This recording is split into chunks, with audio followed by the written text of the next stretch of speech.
Augusto Nunes, muito boa noite. Vou pedir para a produção exibir novamente, então, esse placar hoje da CCJ, da Comissão de Constituição e Justiça, então, do Senado. 21 sim, 5 não, total aí de 26 votos. E agora o tema segue para plenário, lembrando que serão necessários 41 votos dos 81 senadores. Já tem algumas projeções dizendo que vai chegar a 60 ou até 60 votos. O resultado a gente deve ter aí logo mais no plenário do Senado, Augusto. E aí queria te ouvir em relação a essa resposta do advogado Cristiano Zanin sobre a absolvição, suposta absolvição de Lula no STF. Bom, boa noite, Paula. Prazer estar por aqui. Cris, querida, que bom ter você também neste programa. E Paulo, meu amigo, bem-vindo. Boa noite a você que nos acompanha. Eu comecei a acompanhar o julgamento no momento em que fazia perguntas o senador Renan Calheiros. De novo, em 2012, eu escrevi um artigo aí que tem como resumo da ópera o título, era Não há justiça num país em que Renan Calheiros continua solto. Isso em 2012, já passaram 13 anos, está aí ele no faroeste à brasileira, mostrando que aqui bandido interroga quem vai ser juiz. Está tudo pelo avesso no Brasil. O que se viu foi réus passados, presentes ou futuros, interrogando suavemente alguém que evidentemente não poderia ser indicado. Nunca se viu isso.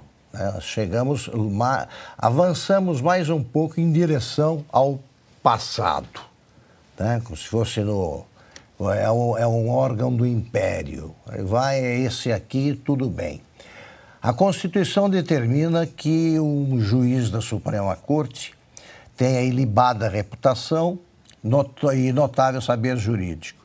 Vamos deixar para lá a reputação. Não posso fazer nenhuma afirmação com provas, embora eu ache que a felicidade do Alcolumbre e do Renan Calheiros com a ida dele para o Supremo seja uma prova de crime.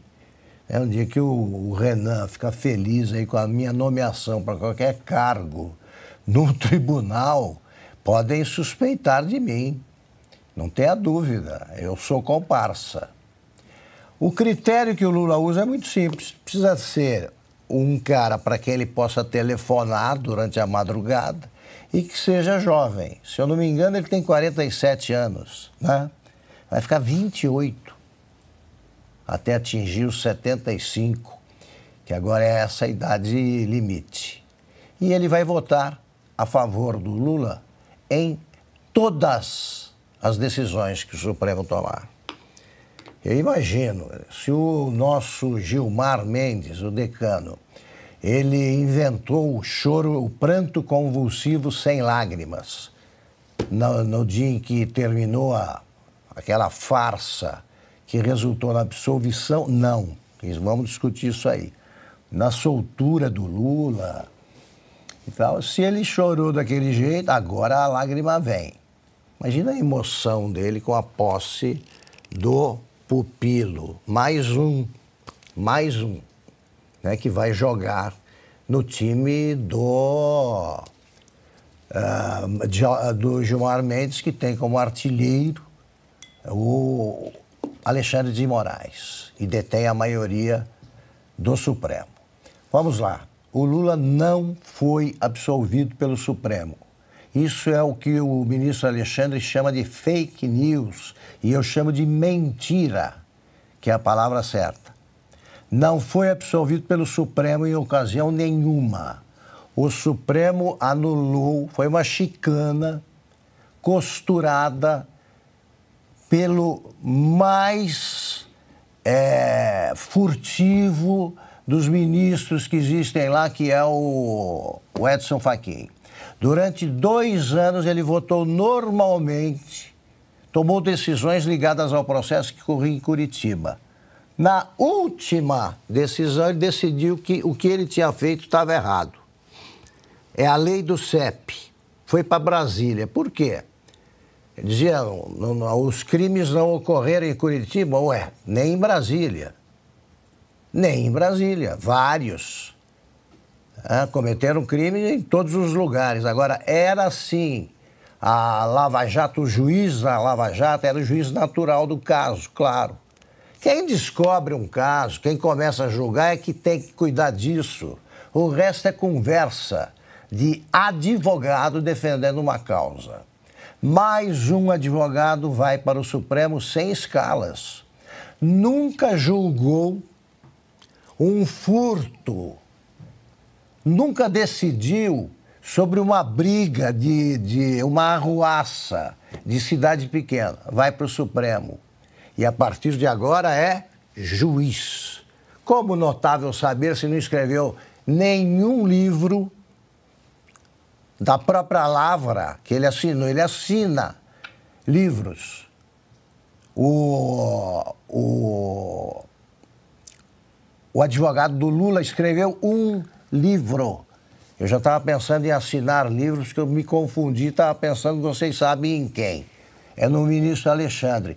Esse publicou um livro que se presta a justificar um dos argumentos que ele usava para tirar o Lula da cadeia. Isso é notável saber jurídico.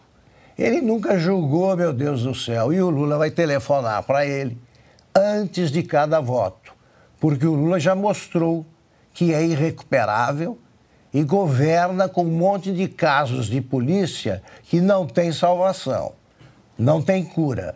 Então é mais um juiz do Lula.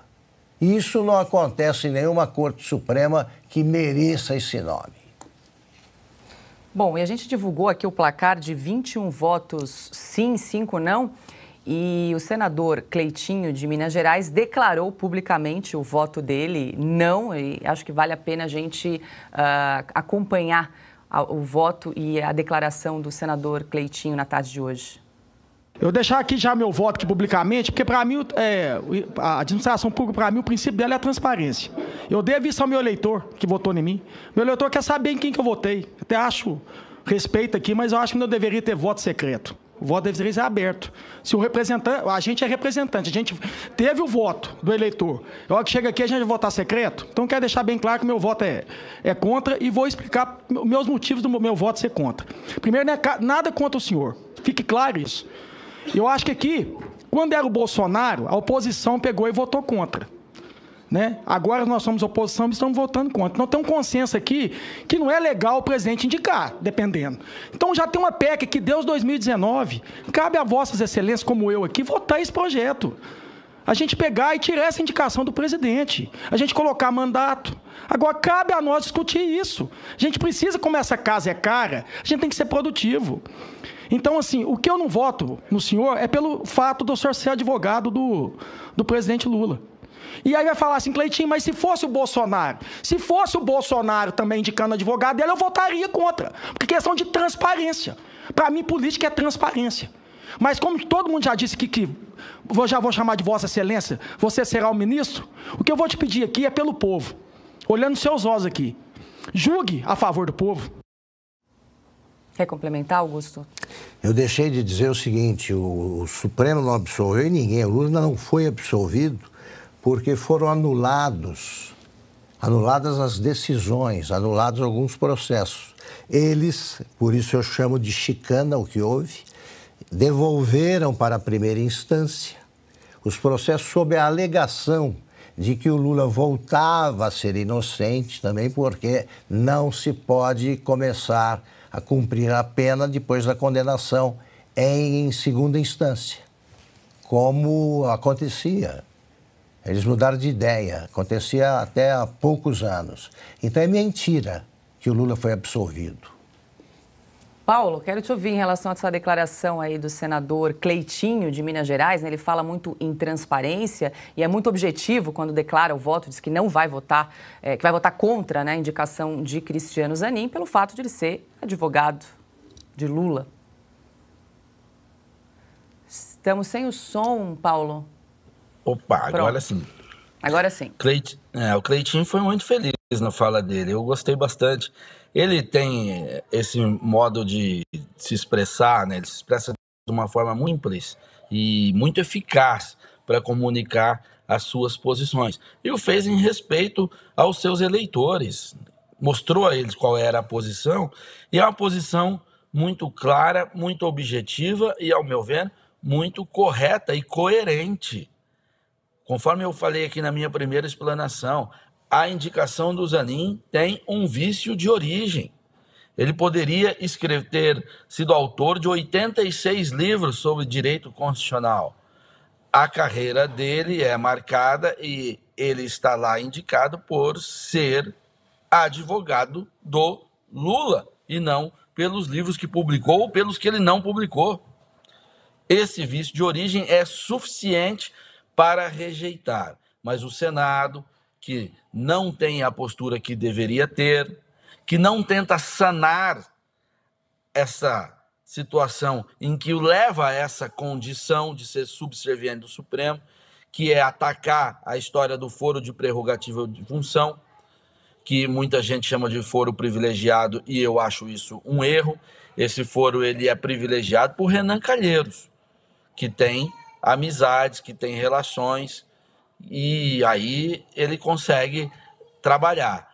Para outro, o cara é julgado em uma instância só, não tem a quem recorrer, não. Então esse foro não é tão privilegiado assim, isso tem que ser revisto. É preciso que o Senado tenha condições de enfrentar esse tema.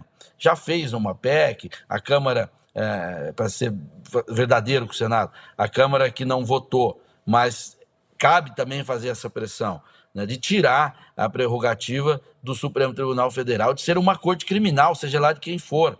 Não pode, aquilo tem que ser uma corte constitucional, para que esse país volte a ser uma democracia, um Estado de direito normal. Hoje não é. Hoje nós estamos experimentando um novo regime sem nenhuma experiência análoga na história. Nós só sabemos de uma coisa, vai dar errado. Eu só não sei quando.